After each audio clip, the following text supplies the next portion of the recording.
내 아들아, 그러므로 너는 그리스도 예수 안에 있는 은혜 가운데서 강하고 또 내가 많은 증인 앞에서 내게 들은 바를 충성된 사람들에게 부탁하라. 그들이 또 다른 사람들을 가르칠 수 있으리라. 너는 그리스도 예수의 좋은 병사로 나와 함께 고난을 받으라. 병사로 복무하는 자는 자기 생활에 얽매이는 자가 하나도 없나니 이는 병사로 모집한 자를 기쁘게 하려 함이라. 아멘. 오늘 말씀의 제목을 따라합니다. 우리는 예수 그리스도의 근사입니다. 우리가 살고 있는 이 세상은 싸움이 끊이지 않는 세상입니다. 나라와 나라 간의 싸움이 있고 또 개인과 개인 간의 싸움이 있습니다. 여당과 야당이 싸우고 보수와 진보가 싸웁니다. 노사 간의 갈등과 대립이 있고요. 또 우리 교회 안에도 갈등과 다툼이 있을 때가 있습니다. 좀 비현실적인 생각일 수 있겠지만 이런 싸움들을 보면서 이런 모든 싸움들이 종식되고 좀 평화로운 세상이 왔으면 좋겠다, 이런 마음이 들 때가 있는 것이죠. 자, 그런데 우리가 날마다 열심히 싸워야 되는 싸움이 있습니다. 바로 마귀와의 영적인 싸움입니다. 우리가 이 싸움에 관심을 가져야 되고 이 싸움을 열심히 싸워야 되는 이유는 마귀라는 존재가 실제하고 있고 지금도 우리를 넘어뜨리기 위해서 간교하고 치밀한 계략으로 우리를 공격하고 있기 때문입니다. 이 싸움에 대해서 잘 알았던 사람이 사도 바울이에요. 이렇게 말합니다. 우리는 사람을 대항하여 싸우는 것이 아니라 하늘과 이 어두운 세상을 지배하고 있는 악한 영들인 마귀를 대항하여 싸우고 있습니다. 바울은 이 영적 싸움의 실체를 잘 알았어요. 이방신들을 섬기는 도시에 가서 복음을 전하고 교회를 세울 때 얼마나 영적인 전쟁이 치열했겠습니까? 그래서 사랑하는 영적인 아들 디모데에게 이렇게 말합니다. 디모데후서 4장 7절이죠. 나는 선한 싸움을 싸우고 나의 달려갈 길을 마치고 믿음을 지켰으니. 바울은 자신이 싸운 싸움을 선한 싸움이라고 말합니다. 여러분, 우리가 싸우는 마귀와 영적 싸움은 선한 싸움인 줄로 믿습니다. 하나님께서 기뻐하시는 싸움, 의의 면류관을 예비하는 싸움, 하나님의 나라를 확장하고 죽어가는 영혼들을 살리는 그러한 싸움인 것입니다. 선한 싸움이에요. 이 세상을 우리가 살아가는 동안에 피할 수도 없고 피해서도 안 되는 싸움인 것입니다. 그래서 베드로 사도는 이렇게 말하죠. 베드로전서 5장 8절과 9절 우리 같이 읽겠습니다. 근신하라, 깨어라. 너희 대적 마귀가 우는 사자같이 두루 다니며 삼킬 자를 찾나니 너희는 믿음을 굳건하게 하여 그를 대적하라. 아멘. 믿음을 굳건하게 하여 마귀를 대적하라. 여러분, 교회는 배의 비유를 한다면 전투함입니다. 구조선의 역할도 하는 전투함이에요. 마귀의 진을 향해서 기도의 포를 쏘고 또 물에 빠져 죽어가는 영혼들을 건져내어 살리는 것이 교회인 것입니다. 그리고 우리 각 사람들은 서로를 격려하고 도와주면서 같이 싸워야 되는 전우들이에요. 그래서 같은 편끼리 전우들끼리 싸우면 전쟁에서 이길 수가 없는 것입니다. 오늘 본문이 이렇게 말씀합니다. 디모데후서 2장 3절 같이 읽겠습니다. 내가 그리스도 예수의 좋은 군사로 나와 함께 고난을 받으라. 아멘. 그리스도 예수의 좋은 군사가 되라는 거예요. 자, 우리가 그리스도 예수의 좋은 군사가 되어서 마귀와의 영적 싸움에서 승리하기 위해서 필요한 것이 무엇일까? 첫째로 적을 알아야 돼요. 따라합니다. 적을 알아야 합니다. 병법의 적을 알고 나를 알면 백전불패라고 하듯이 이 영적인 싸움도 마찬가지예요. 우리의 적인 마귀를 알아야 됩니다. 여러분, 마귀는요, 갈라지게 하는 존재예요. 하나님과 우리 사이를 갈라놓으려 합니다. 하나님의 존재와 하나님의 사랑을 의심하게 만들고, 처음 사랑을 잃어버리게 만들고, 신앙생활을 형식적으로 하게 만듭니다. 또 하나님의 가족들 사이를 갈라놔요. 같은 편끼리 서로 미워하고 싸우게 만드는 것입니다. 마귀가 하는 짓이에요. 여러분, C.S. 루이스가 쓴 스크루테이프의 편지라는 소설이 있습니다. 스크루테이프가 주인공인데 마귀예요. 마귀 이름이에요. 이 경험이 많은 노련한 마귀 이 스크루테이프가 신참 마귀인 웜우드에게 보내는 편지, 그 형식을 이용해서 마귀가 우리를 어떻게 공격하고 넘어지는지를 보여주는 그런 책입니다. 제가 몇 가지만 읽어드릴게요. 이제 마귀가 쓴 편지예요. 우리가 수세기 동안 쉬지 않고 일한 덕분에 이제 사람들은 눈앞에 펼쳐지는 친숙한 일상에 눈이 팔려 생소하기만 한 미지의 존재는 믿지 못하게 되어버렸다. 그러니 계속해서 사물의 일상성을 사람들에게 주입해야 된다. 너의 임무는 사람들의 곁을 지키며 그들의 눈에 보이지 않는 존재에 대해서 제대로 생각하지 못하도록 방해하는 것이다. 마귀의 전략이 뭐예요? 우리 눈에 보이는 것들의 마음을 빼앗겨서 눈에 보이지 않는 하나님을 생각하지 못하면서 살게 만드는 거예요. 우리가 그럴 때가 있잖아요. 요즘은 더더욱 그렇지 않습니까? 분주한 일상 속에서 또 볼 게 많고 보이는 게 많고 들리는 게 많아요. 해야 될 일이 많고 또 재밌는 일도 많아요. 그런 것들의 시선과 마음을 빼앗겨서 우리 눈에 보이지 않지만 지금 우리와 함께 하시고 우리 곁에 서서 우리에게 힘을 주시는 하나님을 생각하지 못하면서 살 수가 있는 것입니다. 자, 이런 내용도 있습니다. 너의 환자 중 하나가 기독교인이 되었다는 소식을 듣고 몹시 불쾌했다.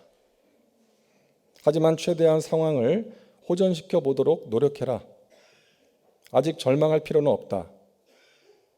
회심한 사람들 중에 그쪽에 잠시 머물렀다가 다시 우리에게 돌아오는 사람들이 많으니까.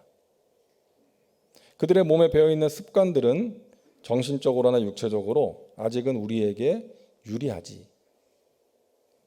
너의 환자가 교회에 가서 자리를 찾아 앉은 뒤 주위를 둘러보면 이제껏 되도록 마주치지 않고 살려고 애써왔던 이웃들만 어찌 그렇게 골라서 앉는지. 너는 그런 이웃들을 잘 활용해야 한다. 그리고 교인이 되고 몇 주 지나지 않아 찾아오는 실망감이나 맥이 풀리는 느낌을 최대한 활용하도록. 이게 마귀가 신참한테, 노련한 마귀가 신참 마귀한테 해주는 조언이에요.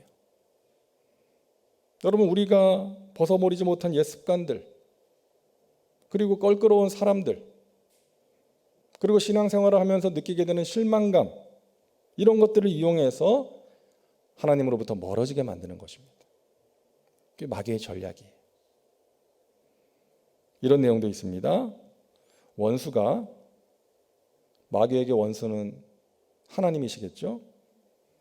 원수가 인간의 마음에 접근하지 못하도록 바리케이트를 치기에 불안과 걱정만큼 효과적인 게 없다. 장차 일어날 일들, 아직 일어나지 않은 일들을 끊임없이 생각하게 만들어라. 여러분, 우리가 걱정하고 염려하는 것이 하나님과의 관계에 부정적인 영향을 미친다는 거예요. 아직 일어나지 않은 일들에 대해서 우리가 계속 묵상하고 생각하고 그러면서 염려와 두려움에 사로잡혀서 살아가는 것, 마귀가 기뻐하는 일이에요. 그래서 우리 예수님께서 말씀하십니다. 너희 중에 염려함으로 그 키를 한 자라도 더할 수 있는 사람이 있느냐? 염려하지 말아라. 너희 하나님 아버지께서 너희에게 있어야 할 것들을 다 아시느니라. 저 하늘에 나는 참새도 하나님이 허락하지 않으면 떨어질 일이 없고, 저 들의 백합화도 하나님께서 다 먹이시고 입히시거늘 하물며 살아가는 자녀들인 너희일까 보냐. 염려하지 말아라. 여러분, 그 말씀에 순종하시기를 바랍니다. 사도 바울도 아무것도 염려하지 말고 오직 모든 일에 기도와 간구로 너희 구할 것을 감사함으로 하나님께 아뢰라. 그리하면 모든 지각에 뛰어난 하나님의 평강이 그리스도 예수 안에서 너희 마음과 생각을 지키시리라.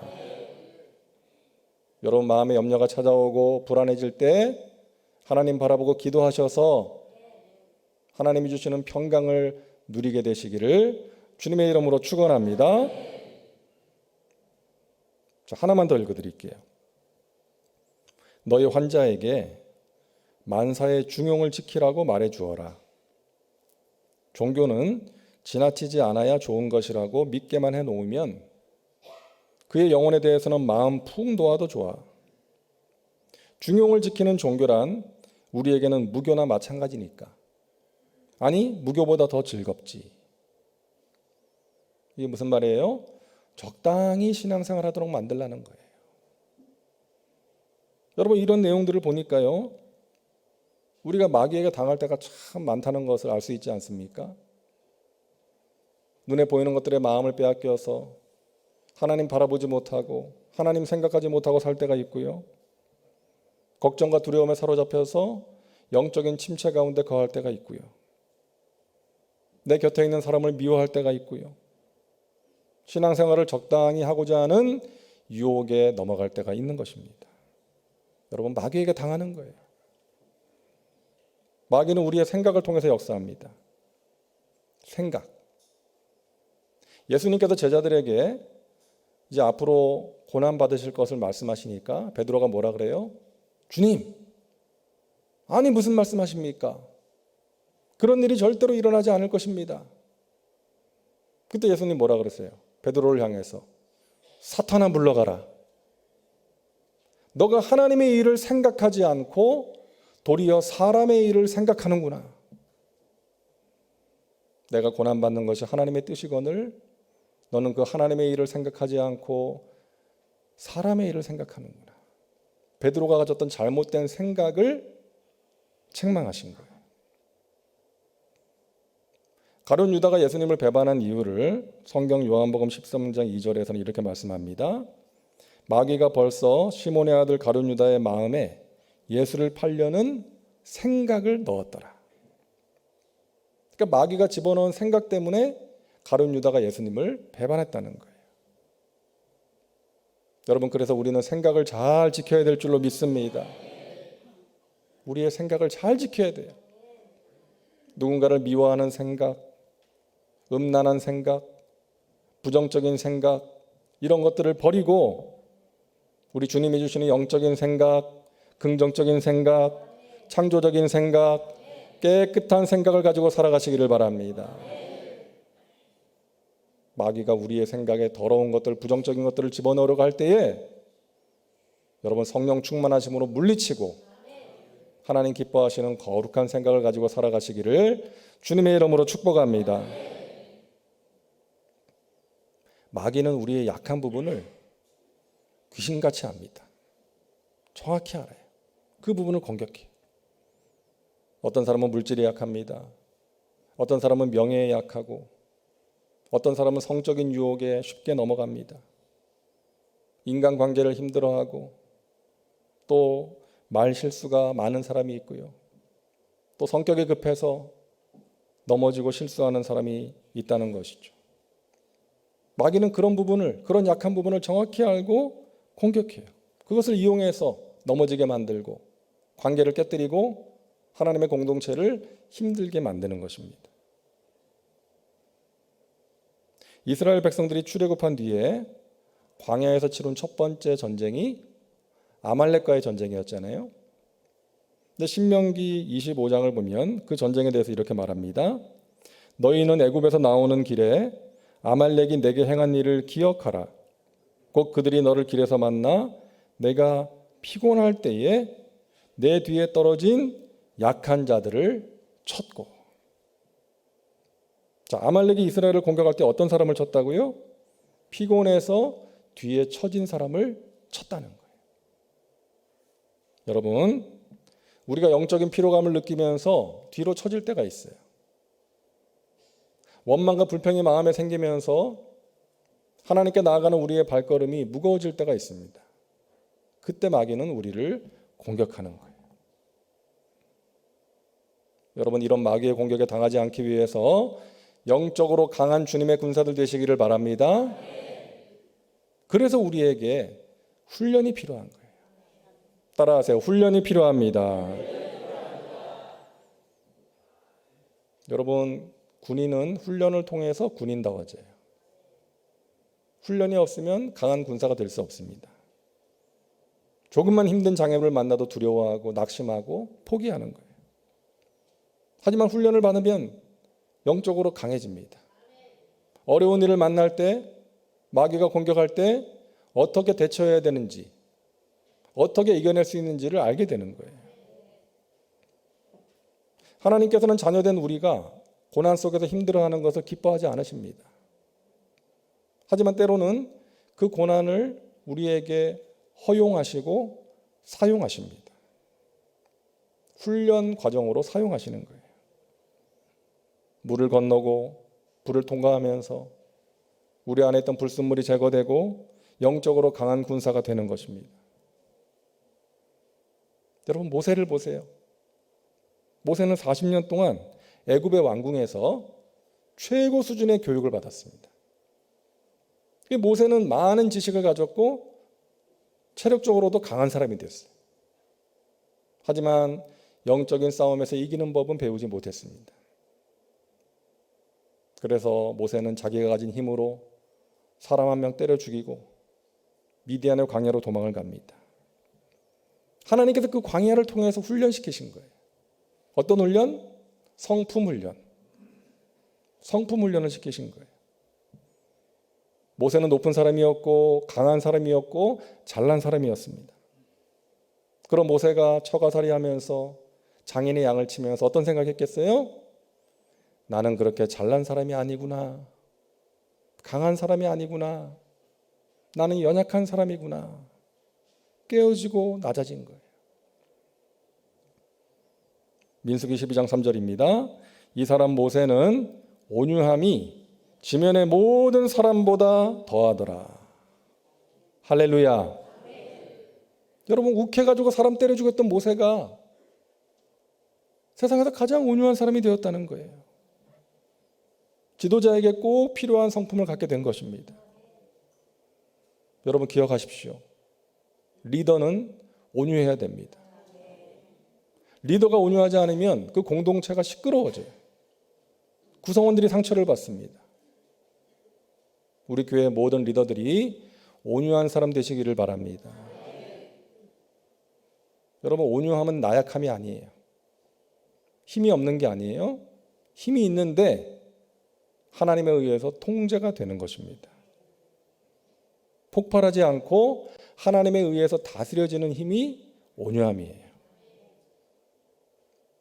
이스라엘 백성들이 모세를 얼마나 힘들게 합니까?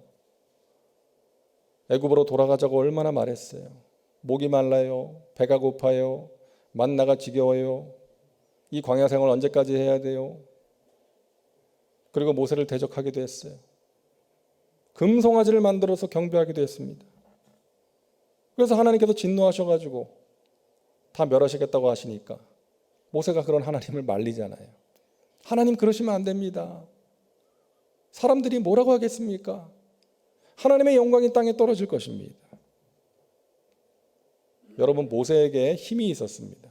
하나님의 권능의 손이 그와 함께 했어요. 하지만 모세는 그 힘을 함부로 사용하지 않았던 것입니다. 온유한 사람이 되었기 때문에. 많은 사람들이 힘을 가지면 그 힘을 휘두르려고 그래요. 하지만 온유한 사람은 그러지 않습니다. 하나님이 주신 힘을 성령에 의해서 통제받으면서 하나님의 선하신 뜻을 구하며 행하는 사람이 온유한 사람인 줄로 믿습니다. 저와 여러분 모두가 그런 사람 되시기를 바랍니다. 우리가 어떤 일을 하느냐보다 더 중요한 것은 우리가 어떤 사람인가 하는 것입니다. 어떤 성품의 사람인가, 그게 중요한 거예요. doing보다 중요한 것이 being입니다. 행위보다 중요한 것이 존재라는 거예요. 성품. 많은 사람들이 어떤 일을 하는 것을 중요하게 생각해요. 내가 어떤 일을 이루어야 된다. 내가 맡고 있는 동안에 어떤 업적을 이루어야 된다. 그런 생각을 하는 거예요. 하지만 하나님께서 보시는 것은 우리가 어떤 사람인가, 예수님을 닮은 성품의 사람으로 빚어지고 있는가, 그것을 보시는 것입니다. 성품이 준비되지 못하면 하나님의 영광을 가리우고 사람들에게 상처를 주고 공동체를 힘들게 할 수 있기 때문인 거예요. 마귀에게 당하는 거예요. 그래서 하나님께서는 우리의 성품을 다듬어 가시는 것입니다. 모세가 성품 훈련 받았고요. 또 기도 훈련 받았어요. 모세는 40년 동안 왕궁에서 지내면서 곁에 훌륭한 스승도 있었고 훌륭한 참모들, 신하들도 있었어요. 그들의 말과 조언이면 충분해 보였습니다. 하지만 하나님께서는 그런 모세를 광야로 보내십니다. 고독 속에 거하면서 하나님의 음성 듣는 법을 훈련시키셨어요. 40세 때는 기도 없이 뭔가를 해보려고 하다가 실패했습니다. 사람 한 명 죽였어요. 하지만 40년 후에 모세는 완전히 달라졌어요. 이스라엘 백성들이 어려움을 만나면 불평하고 원망합니다. 여러분, 모세도 똑같이 힘든 상황이었어요. 모세도 목이 말랐어요. 모세도 만나가 지겨울 수 있어요. 하지만 모세는 곧바로 엎드렸다는 거예요. 그런 백성들 앞에서 대항하거나 나도 힘든데 너희들 왜 그러냐, 그러면서 맞서 싸운 것이 아니라 하나님 앞에 엎드려 기도합니다. 모세도 원망할 수 있었고 싸울 수 있었지만 그러지 않고 하나님 앞에 엎드린 거예요. 기도함으로 자신의 마음을 지킵니다. 기도함으로 하나님의 손을 움직입니다. 기도함으로 끝까지 사명을 감당할 수가 있었던 것입니다. 우리는 기도의 사람이 되어야 될 줄로 믿습니다. 우리는 광야에서 기도 훈련을 받는 거예요. 기도가 뭔지도 모르고 어떻게 해야 되는지도 모르고 살다가 광야를 통해서 기도를 알게 되고 기도를 실천하게 되고 기도의 능력을 경험하게 되는 것입니다. 우리가 이런 훈련을 받는 것이죠. 저는 지금까지 하나님께서 저를 훈련시키셨고요. 지금도 훈련시키고 계십니다.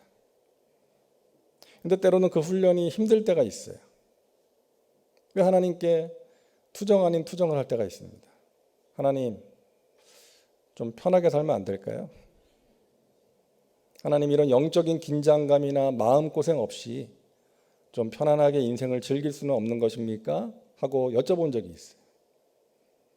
근데 그때 하나님께서 이런 마음을 주시더라고요. 천국 가면 편안하다. 천국은 편안해. 그런데 이 세상은 편안하게 살 만한 곳이 아니야. 마귀와의 영적 싸움이 있는 곳이야. 그리고 나를 따르기 위해서 자기 십자가를 져야 된다고 하지 않았냐. 십자가를 지는 건 힘든 일이지. 하지만 그 힘든 일을 통해서 너가 바르게 될 수 있고 나의 종으로 온전하게 사역할 수가 있는 거야. 참된 행복은 편안함이 아니라 평안함이다.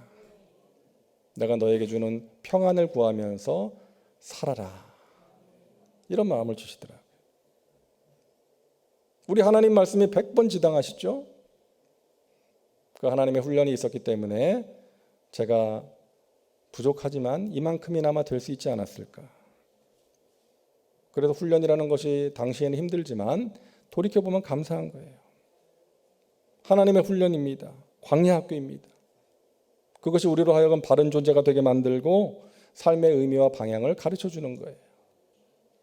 사랑하는 여러분, 인생이 고달프고 힘들 때 여러분 하나님을 바라보시고 내가 그 연단의 가정을 통해서 정금 같은 존재로 나올 것이다 믿으시기를 바랍니다. 하나님 바라보며 인내하시기 바랍니다. 그러함으로 마침내 승리하시기를 주님의 이름으로 축원합니다. 셋째로 군사는 복종이 필요해요. 따라합니다. 복종이 필요합니다. 군인은 명령에 복종하는 사람이죠. 이 명령 체계가 무너지면 다 무너집니다. 우리는 하나님 말씀에 복종하는 사람이에요.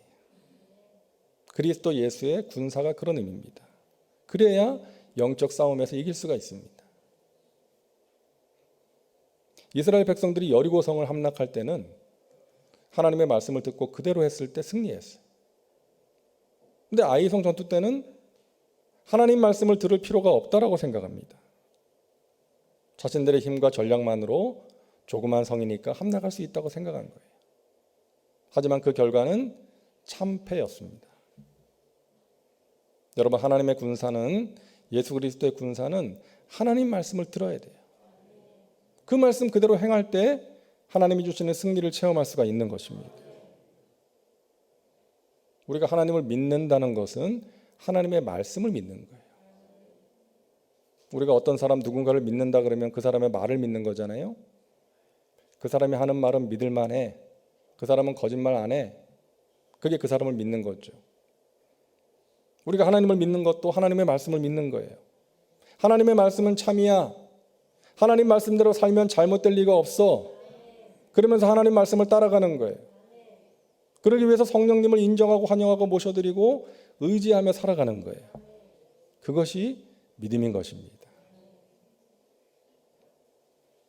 여러분, 미국의 뉴욕이나 시카고를 가보신 분들은 아시겠지만 이 뉴욕이나 시카고에는 초고층 빌딩들이 밀집되어 있습니다. 높은 빌딩을 올리기 위해서 필요한 것은 튼튼한 기초공사예요. 뉴욕 같은 경우는 이 지반이 지하 몇십 미터까지 단단한 지반이래요. 그래서 그 위에다가 초고층 빌딩을 세울 수가 있었던 거예요.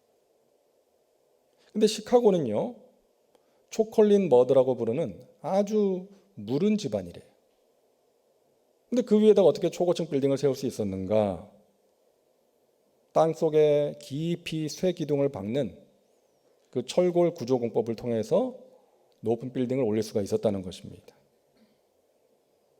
우리나라 삼성물산이 두바이에 세운 그 부르즈 칼리파, 그런 초고층 빌딩을 사막에다 세운 거 아닙니까? 사막에다 어떻게 세운 거예요? 사막도 6m 아래에 내려가면 단단한 지반이 있다는 거예요. 그래서 그 단단한 지반 위에 기초공사를 튼튼하게 세우고 높은 빌딩을 올릴 수가 있었다는 것입니다. 여러분, 건물을 세울 때 중요한 것은 기초공사예요. 기초공사를 소홀히 하면 튼튼한 건물을 세울 수가 없는 것입니다. 그래서 우리 예수님께서도 반석 위에다 집을 세우는 자가 지혜로운 사람이다. 반석 위에 집을 세운다는 의미가 뭐예요? 누구든지 내 말을 듣고 행하는 자는 그 집을 반석 위에 지은 지혜로운 사람이니 비가 내리고 홍수가 나고 바람이 불어도 무너지지 않는다라고 말씀하셨습니다. 사랑하는 여러분, 여러분의 신앙의 집을 어떻게 짓고 계십니까? 기초가 튼튼한 집인지를 여러분 확인해 보시기를 바랍니다. 하나님 말씀대로 살아가시기를 바랍니다. 말씀대로 살아가는 것을 소홀히 여기지 마시고 포기하지 마시고 인생의 비바람과 홍수가 덮쳐도 끄떡없는 무너지지 않는 견고한 믿음의 집을 지으시기를 주님의 이름으로 축원합니다. 마지막 한 가지만 더 할게요. 군사는 휴가가 필요해요. 따라하세요. 휴가가 필요합니다. 여기서 휴가는 싸움을 쉰다는 의미가 아니에요. 마귀는 쉬지 않기 때문이죠. 잘 싸우기 위해서 재충전하고 재정비하는 시간이 꼭 필요하다는 것입니다. 두 사람이 산에 나무를 하러 갔어요. 한 사람은 쉬지도 않고 계속 나무를 팼습니다. 또 한 사람은 중간에 쉬면서 나무를 했는데 쉬면서 한 사람이 더 나무를 많이 팼어요. 그 사람은 쉬면서 도끼날을 가른 것입니다. 여러분, 군대에서 사격이나 훈련을 하고 나면 정비하는 시간이 꼭 있어요. 총을 분해해서 닦고 장비를 조이고 기름치고 닦아서 그래야만 다음에 쓸 때 고장나지 않고 제대로 쓸 수 있기 때문입니다. 우리 예수님께서는 계속되는 사역으로 지친 제자들에게 이렇게 말씀하셨죠. 너희는 한적한 곳에 가서 잠깐 쉬어라. 도끼날을 가는 시간, 정비하는 시간을 가지라는 거예요. 이런 시간이 없이 계속 달려가면 탈진할 수 있기 때문에. 주님께서 우리에게 말씀하십니다. 너희는 따로 한적한 곳에 가서 잠깐 쉬어라. 영적으로 재충전하는 시간, 도끼날을 가는 시간을 가지라고 말씀하십니다. 오늘 이 시간이 그런 시간인 줄로 믿습니다. 하나님 앞에 서서 하나님 바라보고 하나님이 주시는 새 힘을 공급받아서 또 영적인 싸움터로 가는 거예요. 나 자신을 돌아보고 하나님 기뻐하시는 모습으로 변화되어 가는 것입니다. 도끼날을 가는 시간, 우리가 싸움의 현장에서 또 삶의 자리에서 하나님 기뻐하시는 승리의 삶을 살기 위해서 성령으로 재충만 받고 하나님의 말씀의 능력으로 공급받아서 또다시 삶의 자리로 나아가는 것입니다. 그 시간이 우리에게 너무나도 소중한 시간임을 여러분 기억하시기를 바랍니다. 여러분, 예수님이 우리와 함께 하십니다. 그분이 우리 마음에 계셔서 역사하고 계십니다. 우리가 만나는 영적인 싸움, 또 인생의 어려움 속에서 때로는 지치고 때로는 실망이 되고 낙심이 될 때 여러분, 나와 함께 하시는 주님을 바라보시고 의지하며 기도하셔서 예수님을 바라보고 따라감으로 승리의 삶을 살아가시기를 주님의 이름으로 축원합니다. 기도합니다. 좋으신 하나님, 우리가 영적인 싸움터에 있다는 것을 잊지 말게 하여 주옵소서. 마귀에게 당하지 않고 성령의 능력으로 마귀를 물리치고 하나님 기뻐하시는 승리의 삶을 살게 하여 주시옵소서. 예수님의 이름으로 기도하옵나이다. 아멘.